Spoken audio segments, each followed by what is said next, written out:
Longue de 180 km allant de Bunia à Nzida à la frontière avec l'Ouganda dans le territoire de Mahagi, la circulation est stabilisée sur la route nationale 27 grâce aux travaux de réhabilitation et de maintenance qu'exécute l'entreprise Oriental Road and Construction ORC.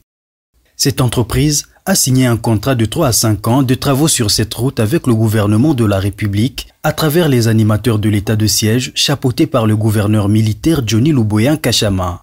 Sur terrain, les travaux s'effectuent pour maintenir la route en bon état et rendre fluide la circulation, indique l'ingénieur Martin Lokodjo. On intervient partout où il y a des problèmes. Comme avant, on a commencé par Bunia, Inga Barrière, Lokpa, Jina et Fataki.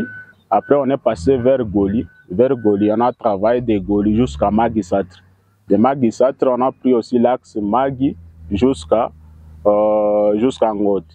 Alors là, il y a une urgence qui nous a appelés. Ici, c'est à Libye.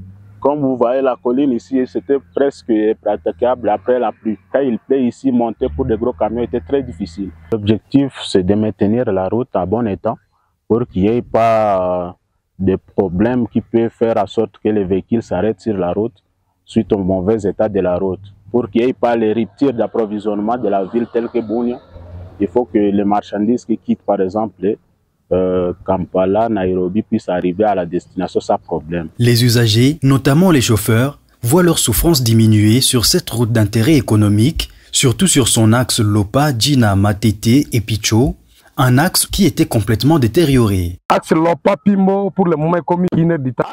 Lopa-Pimbo, on les traverse dans 1 heure, pendant qu'avant, on faisait 1 voire 2 jours.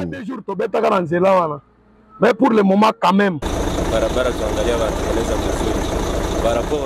La route est bien arrangée. Nous souffrions avant sur cette route. Nous souhaitons voir cette même réalité sur la route Kisangani, d'Iziro et de Buta aussi.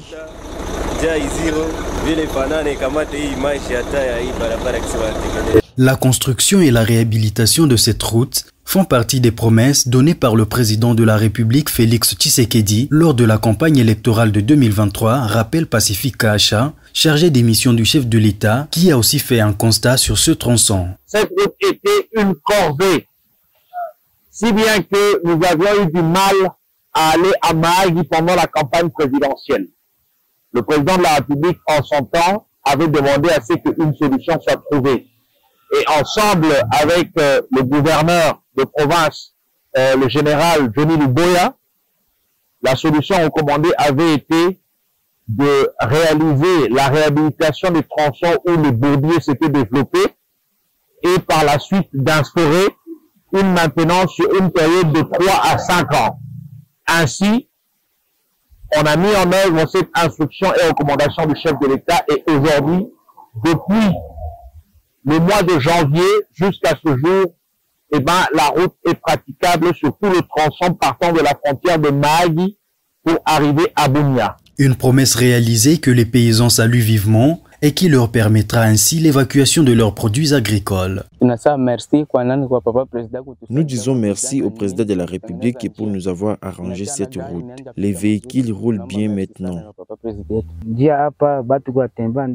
Avec cette fluidité de la circulation, nous faisons facilement vendre nos produits agricoles vers Bunia, Mahagi, Ouganda ou Kisangani. Il faut dire que ces travaux de réhabilitation et de maintenance sont financés par le FONER à travers ces différentes taxes que paye cette population itourienne.